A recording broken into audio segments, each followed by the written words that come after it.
Alrighty, this is my newest video, and today I'm going to do a retro buyer's guide. A lot of people will do this to tell you which unit is best to start with, and I don't agree with a lot of them. A lot of people are like, oh yeah, simple, start with a Sony Walkman WMFS 2011, something along those lines, late model, 2010 or so. Hi-fi radio, cassette, mega bass. Something nice. I mean, they're not bad units. I'm not saying that I'm against them. I like Sony's overall, but they're not the best unit to start with, in my opinion. If you're young like me, say you're 14, 10, 11, I don't know, or a little older, or just starting, period, the best unit to start with isn't the most fancy unit. It's not the definition of Sony's. The Sonys are more of if you want to get serious with your collecting. Those are the units you end with in the collection, depending on the model. And these are my 4 surviving Walkmans so far.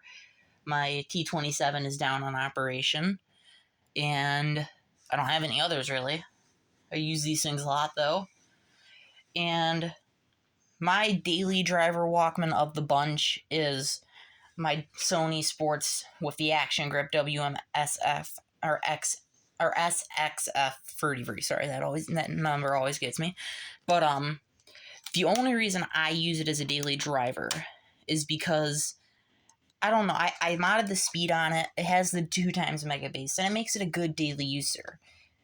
And I know the mechanism is built to take a hit too. And this unit was used for painting a house at one point. There's paint all over it here and there. It's worn, but I wouldn't recommend it as a daily driver because this thing is mint, and that's my issue with it. It's really clean, and I always worry about the sticker falling off or other parts breaking on it because it's such a pristine piece that I don't want to ruin it. But it's still my daily driver nonetheless.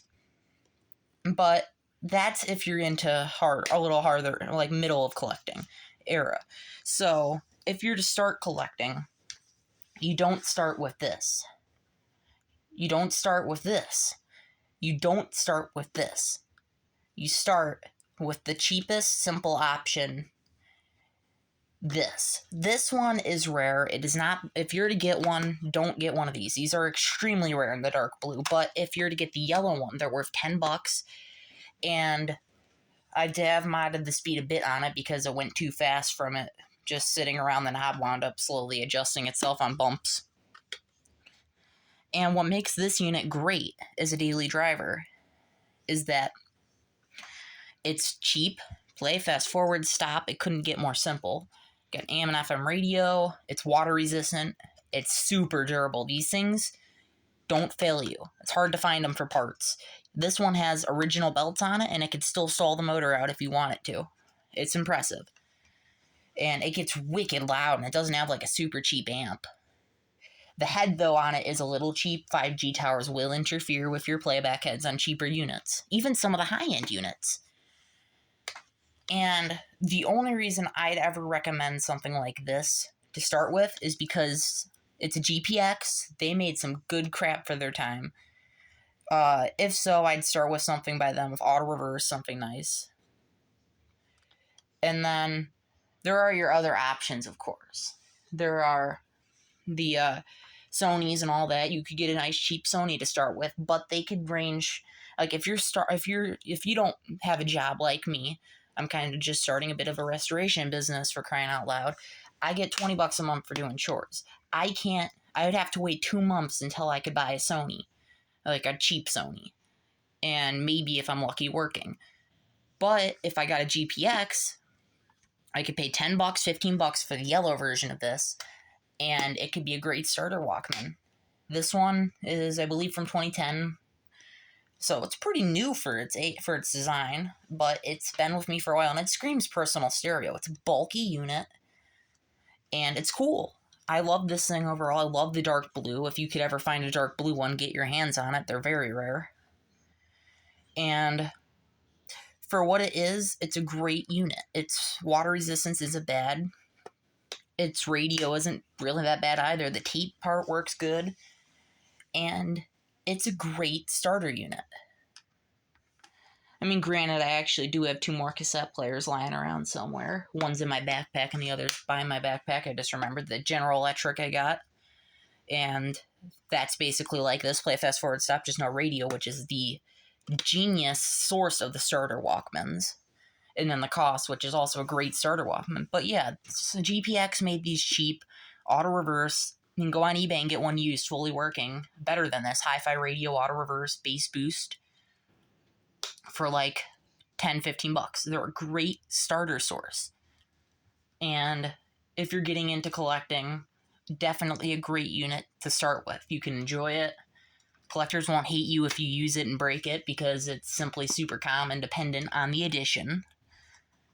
But, I mean, as you can see, it's a great unit. And they're built to take a beating, too. That's why they were sports ones. And in my opinion, these actually, outrank the Sony sports. Because cheaper and very similar options. And way more durability.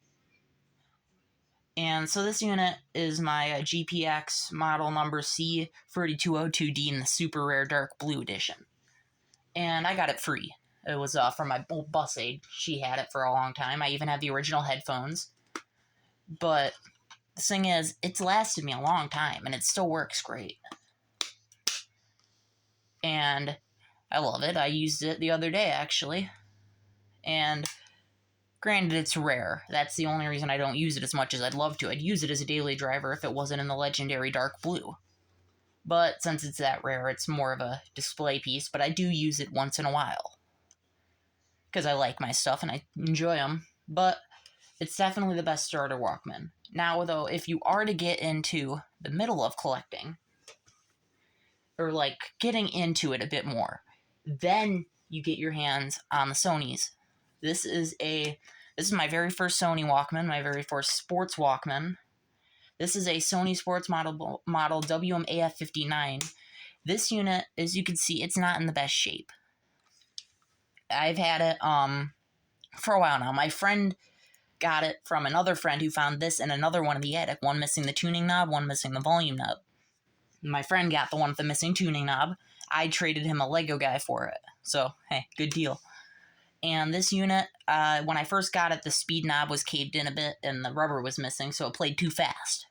I adjusted that, though, and I modded the speed really amazingly. And this thing has been through a lot of beating. I've used it so much that, as you can see, it's got a crack here. The battery cover flip lid broke on it. Doesn't really flip anymore. But the point is that I've dropped this thing a lot, and not on purpose, but it takes a beating. The only issue now is that the flywheel's loose here, so rewind doesn't work all the time, but otherwise, it's lasted me a long time, and it's still ticking. And it's one of my favorite units, actually, in my collection. It's been with me. It's one of the longest units that's been in my collection, still ticking. And then, obviously, put this next to it. These have the same exact mechanisms, which I thought was kind of cool. And now I'm into getting all the designs with this mechanism. The exposed GOG ones look really cool. It's auto reverse. Awesome durability. So, yeah, this Walkman's been for a beating. And this one is, I guess, maybe eventually going to follow in its footsteps. But the thing is, out of every Walkman, the GPX is best to start with. And then if you get in the middle of collecting, definitely get the Sonys. But don't blow too much on them. They're not worth all the money. Then if you're going to get beyond serious in the collecting game, granted, I've only been collecting for years. I shouldn't have my hands on some of the units I do. Like the very first Walkman that went to the moon. That should be coming in a handful of days. So this unit is, you guessed it, if you're a real collector, the Sharp TV10 JC-AV1. This unit is the world's finest and one of only 2 designs out there of a Walkman with a TV and a cassette player. The other one was a JVC Victor. This unit has a liquid crystal display with a solar-driven design, auto reverse, anti-rolling mechanism. And I've opened this up. I rebuilt the power supply on it and did belts. And it's missing a switch here. But this thing's definitely taken a good beating when I used it. It's not the best. Pinch rollers are pretty worn on it. I did Rever Rejuvenator, but it still has a little trouble. It gets wicked loud. But The thing is, this is like one of the top. This is my biggest piece in my collection, collectible wise. This was number 10 on my list of old pieces of tech I've been after, top 10. And recently I added the TC50, which definitely earns top 10 if I had to list of my list. And that'll definitely put this out of its game, but this is still going to be the top few. And collectors, not everybody, like serious collectors have their hands on this, but not all of them. Some of the serious collectors don't even own one of these. And so I was impressed to get it being only 3 years into collecting and rebuild it. And it works pretty good. It's not the fanciest unit out there, but I like the black version of it, if anything. I don't like the red or the white version. The red's acceptable, but I like the black stereo design. And so out of these, your best start is this, the GPX. Best ender is the TV10 or down to the TC50, the early stuff. As for stereos, though, that's where it gets different. Depends. I still don't recommend all the most fancy units, for sure. But if you're to get into serious collecting, there's certain units you got to start with, certain units you got to end with. And the best starter ones, if you're to get into stereo system, tape decks and stuff, I would start with this unit. These units are worth $40. They're worthless, pretty much. They're everywhere, but they're pretty durable. As long as you find one working, it's proven itself good. The Mega Base, though, is lame. It's a 90s unit. It's ugly. It's durable. It's curved. It looks stupidly revolting, but it works good, nonetheless. And, I mean, if you want a good daily tape unit, it's pretty good. As for other units, like as you can see, I have some pretty impressive units. I got 535 deck. I got 220, 305. I got PC30 over here. I got a 545. That was my first real boombox because I was scammed on my first one that had a bad tape. This was my first double cassette and double cassette CD player or cassette CD combo. And I still use it to this day. This unit, I wouldn't recommend to ever start with, or I would. It depends. These units were built, this one's a 96 if I remember correctly, and they're not the best. They're notorious for faulty CD lenses burning out and tape eating because the belts snap and all that. Mine did have the belt snap at one point, and I did repair it. CD's all original though, and this unit's been with me for some time. But if you're to get into the double cassette CDs, these are pretty iconic. If you find one working, definitely worth the purchase. And otherwise, they're not really worth it. They're pretty cheap decks, but they're cool. Mine has the remote still with it. And it's proven good over the years. Still plays a tape.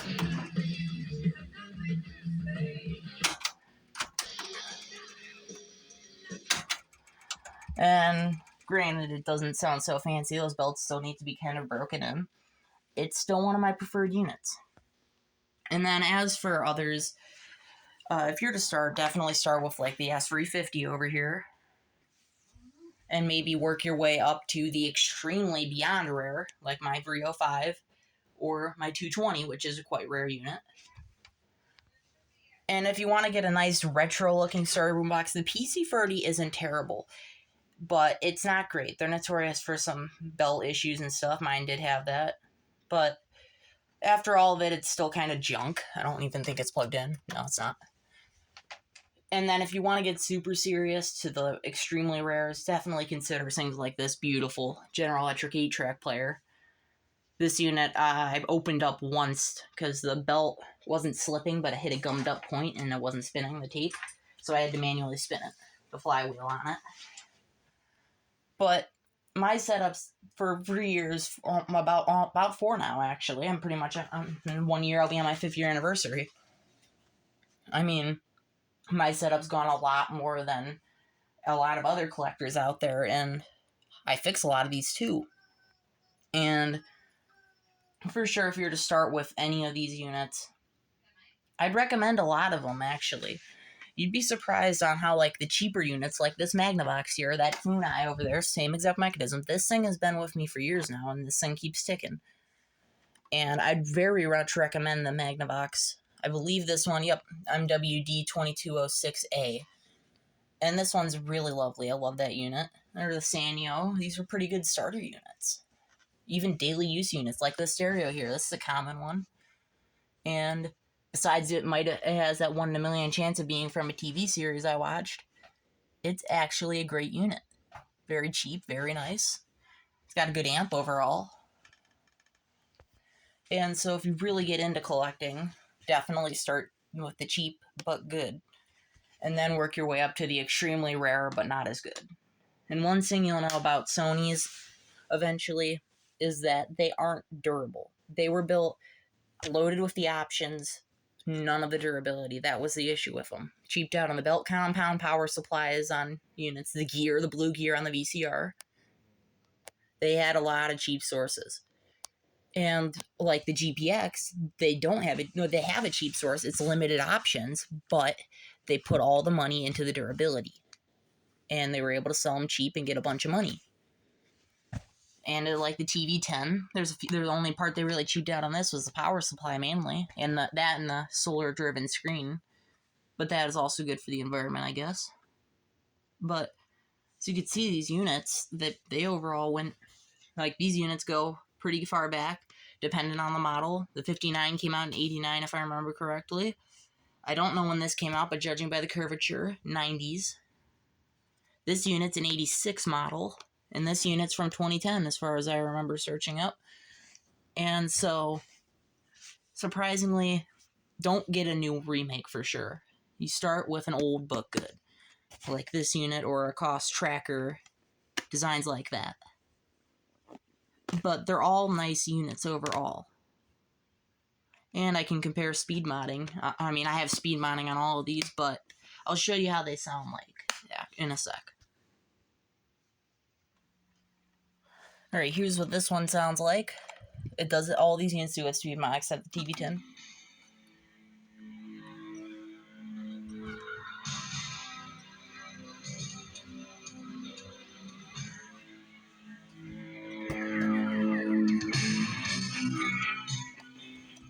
So see, this one's got good sound quality for what it is. And I do have to load batteries in a couple.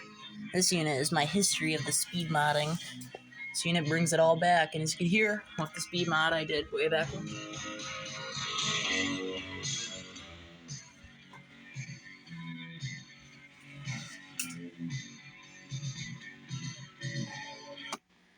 So as you could hear, these units, they're definitely different. As you could hear though, on these, they're not much different.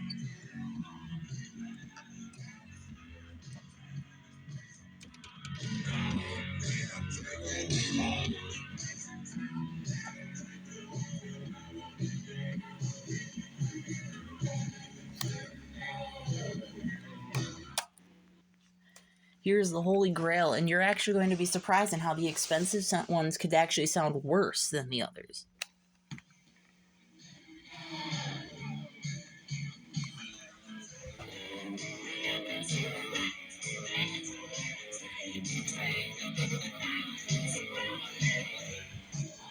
These things do not have the sound quality for sure. See that hiss? That's what it does.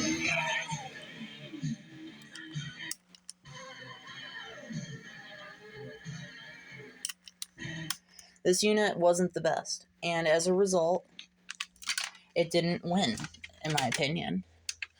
It was cool. These units are the biggest piece of history, if anything, or one of the biggest in the tape revolutionizing eras, but this proves that the cheaper ones actually sound better. And if anything, I think the mid-priced ones are the best way to go. And as a result, these definitely depends on the model. It's always your choice, but if I was to recommend the best unit here to start with, it would be the GPX. To end with the TV10, but my favorite unit of all of these earns both of the Sonys. If you're getting into the middle of collecting, these are definitely the best daily drivers. And as a result, I'd give first place for sure to the 59 and the 30V, and last we'll go to the TV10, but to start with, definitely the GPX. They proved good. And nowadays they're not as good for sure, but this still proves that they had a great moment in their time. And it still kind of lives on. And as a result, those are, I say, is the best starting and ending stereos. I'll see you guys on the next video, which will probably be the TC50 testing.